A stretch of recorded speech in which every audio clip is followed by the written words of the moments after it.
Dr. Elena Vasquez had always been fascinated by the sounds that existed just beyond human perception. As a specialist in infrasound research at the Blackwood Institute, she spent her days studying frequencies below 20 Hz, sounds that could make people feel uneasy, disoriented, or afraid without them ever knowing why. What she didn't expect was to become the subject of her own research. The trouble began on a Tuesday evening in October. Elena was working late in her soundproof laboratory, analyzing recordings from an old Victorian mansion where residents had reported feeling an overwhelming sense of dread. The building was scheduled for demolition, but the Historical Society wanted to understand the haunting phenomena first. As she adjusted her headphones and ran the audio through her spectrum analyzer, she noticed something odd. Buried beneath layers of ambient noise was a pattern, a rhythmic pulse at 14.3 Hz, that seemed to grow stronger as the night recordings progressed. She had never seen anything quite like it. Elena increased the volume, trying to isolate the frequency. The sound was barely audible, more felt than heard, like the rumble of distant thunder that lived in her bones. She made notes.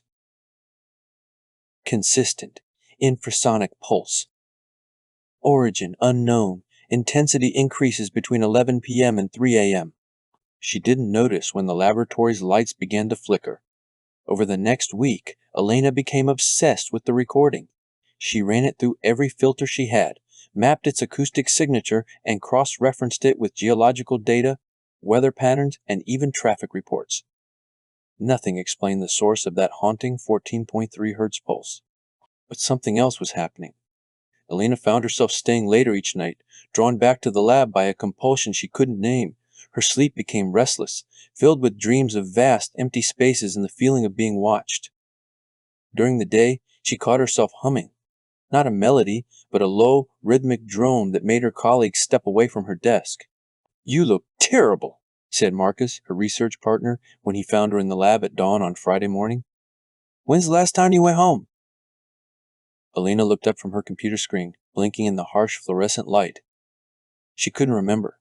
The timestamp on her last file save was 4:47 a.m., but she had no memory of the hours in between. Her notebook was filled with calculations and handwriting that looked like hers, but she couldn't recall making them. "I think I'm close to something," she said, her voice hoarse. "This frequency? It's not random. It's responding to something." Marcus frowned, studying her notes. The equations covered page after page, growing increasingly erratic toward the end. Some weren't even mathematical formulas he recognized. They looked almost like symbols. "Elena, maybe you should take a break. Go home, get some sleep." But she couldn't leave. Not when she was so close to understanding. That night, she decided to conduct an experiment. She would play the frequency back through her lab speaker system at low volume just to see if she could recreate the effect. The moment she pressed play, the temperature in the room dropped 10 degrees. The pulse filled the space like a living thing, and Elena felt it immediately, that primal, lizard-brain fear that made her ancestors huddle around fires. But beneath the terror was something else, a sense of anticipation, as if something was awakening. Her equipment began to malfunction. Displays flickered between readings that made no sense. The spectrum analyzer showed impossible frequencies, sounds that shouldn't exist. And then, at exactly 14.3 Hz, every piece of electronic equipment in the lab went silent. In that silence, Elena heard something else. A voice, not quite human, speaking in harmonics that bypassed her ears and spoke directly to her nervous system. "Thank you for calling us back." She tried to run, but her legs wouldn't obey. The frequency had changed her, rewired her brain over the past week of exposure. She was no longer just Elena Vasquez, researcher. She had become a receiver, tuned to a station that broadcast from somewhere far darker than the Victorian mansion. The lab's security cameras would later show her standing motionless in the center of the room for 3 hours. When campus security found her the next morning, she was catatonic, her notebook clutched to her chest. The pages were covered with the same strange symbols, but now they seemed to move when you looked at them directly. Elena spent the next month in a psychiatric facility. The doctor said she'd suffered a severe psychotic break brought on by stress and sleep deprivation. They had no explanation for the physical changes, the way her hearing had shifted, allowing her to perceive sounds in ranges that should have been impossible, or why other patients became agitated whenever she hummed. When they finally released her, Elena returned to her apartment to find everything exactly as she'd left it. Except for one thing. Her answering machine was blinking. 37 messages, all recorded during her hospitalization. Each one was exactly 14 seconds long, containing nothing but that familiar pulse at 14.3 hertz. She never pressed play, but she didn't need to. She could feel them waiting, those voices that spoke in frequencies below human hearing.